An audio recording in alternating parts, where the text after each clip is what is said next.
आज का ये एपिसोड शुरू करने से पहले एक छोटी सी बात। क्या आप भी अपना पॉडकास्ट बनाने की सोच रहे हैं? तो एंकर ट्राई कीजिए। ये पॉडकास्ट बनाने का सबसे आसान तरीका है। नंबर 1, ये फ्री है। नंबर 2, इसमें कई सारे ऐसे टूल्स हैं जो आपको अपने फ़ोन और कंप्यूटर पर रिकॉर्ड और एडिट करने की फैसिलिटी देते हैं।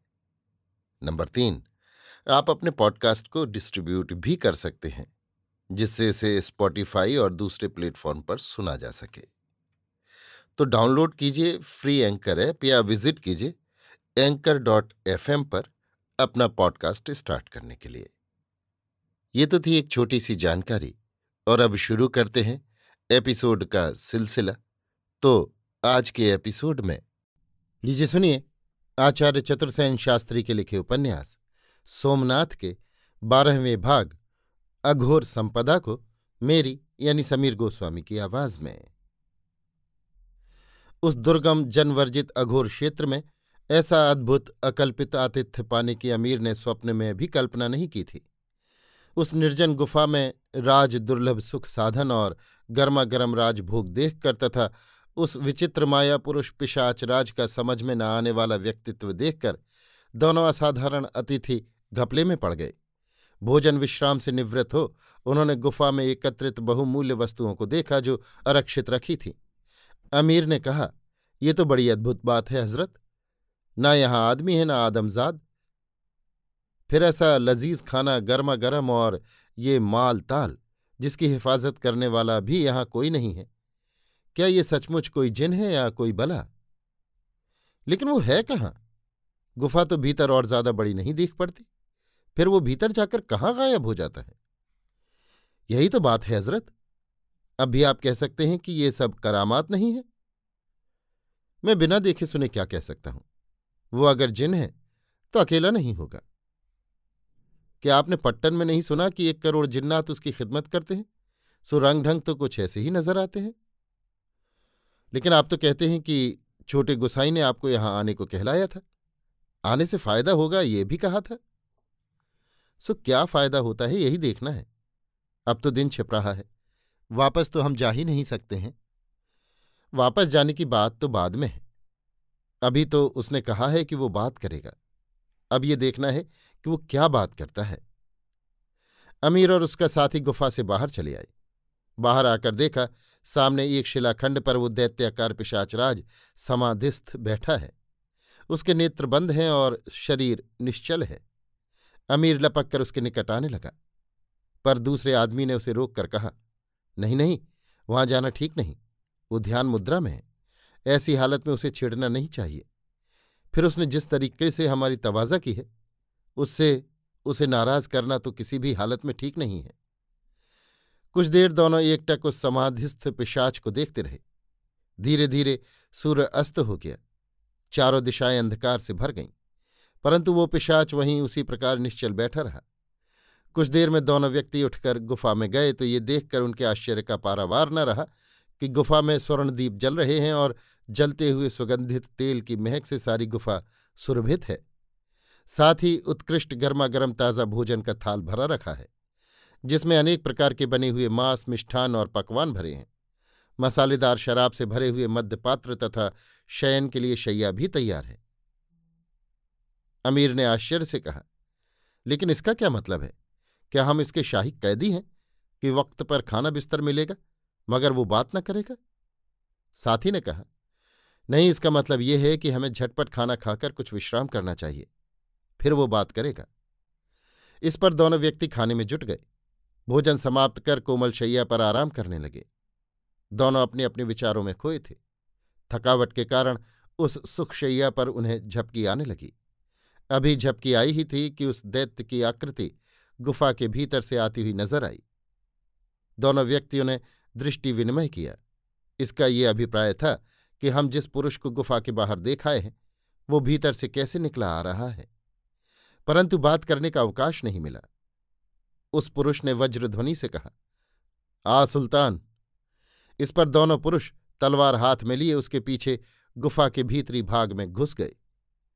भीतर गुफा बहुत टेढ़ी मेढ़ी होकर दूर तक चली गई थी। पिशाचराज के हाथ में एक दीपक था। उसके मंद प्रकाश में केवल आगे का मार्ग ही दिखता था। गुफा में और कहाँ क्या है ये कुछ नहीं। कुछ दूर तक चलकर वो रुक गया। आगे नीचे उतरने की सीढ़ियां थीं। उन पर दीपक का प्रकाश डाल उसने सुल्तान से नीचे उतरने का संकेत किया। सुल्तान ने साथी की ओर देखा। इस पर पिशाच ने कहा, डरपोंक डरता है। सुल्तान ने तलवार ऊंची की और सीढ़ियां उतर गया। उसके बाद उसका साथी भी। उन्होंने देखा दीपक हाथ में लिए पिशाच भी आ रहा है। सीढ़ियां उतरकर वे एक प्रशस्त दालान में पहुंचे जो बहुमूल्य पत्थरों से बड़ी कारीगरी के काम का बनाया गया था। वहां खूब रोशनी हो रही थी। दीपाधारों पर अनेक दीप सुगंधित तेल के जल रहे थे। चिकने फर्श पर ऐसी सफाई थी कि पैर रपटते थे। सामने महामाया की विशाल मूर्ति थी।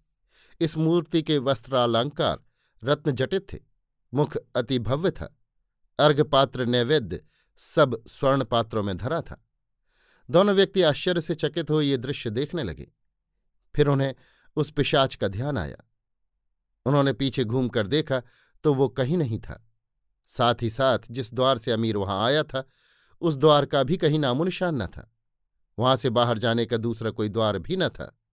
उसने कहा, ये तो हम चूहेदानी में बंद हो गए। मगर चूहेदानी आरामदेह है।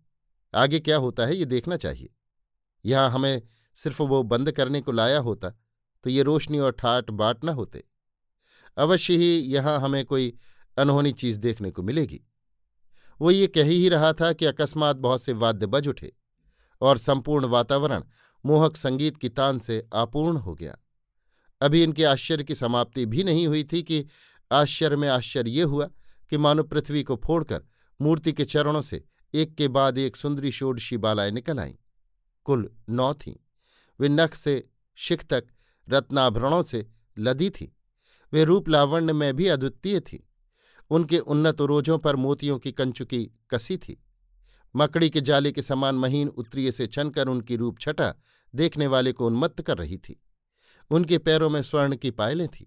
वे ताल स्वर पर चरणाघात करके मोहक नृत्य करने और कोकिल कंठ से संगीत सुधा बरसाने लगीं।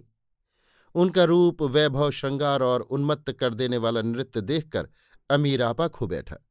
उसने साथी से कहा, हजरत, अब कहिए, ये सब क्या जिन्नाई करामात नहीं है?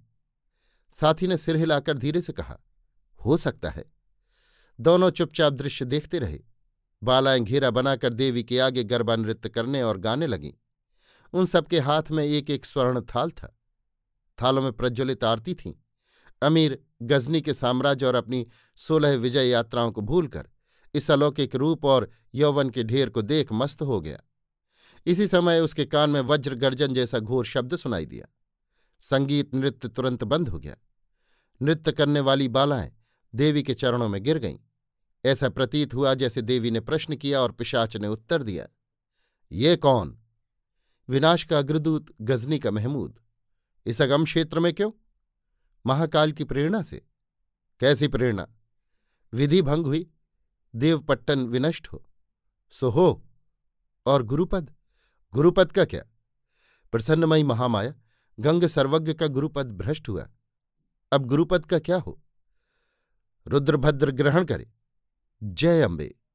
नेपथ्य में दुंदुभी गड़गड़ाने लगी जैसे प्रलय मेघ गरज रहे हों।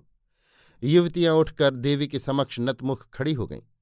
अमीर ने सुना जैसे पिशाच उसके सिर पर बोल रहा है, सुना? सुना। समझा? समझा। करेगा? करूंगा। तो ला विनाश, पिशाच ने गरज कर कहा।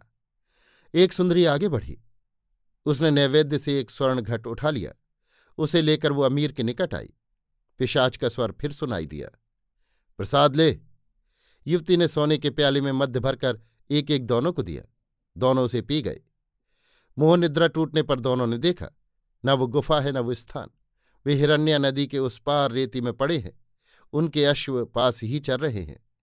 दोनों उठकर आंखें मलने लगे। नदी के उस पार अघोर वन की काली चट्टानें प्रभात के सूर्य में चमक रही थीं।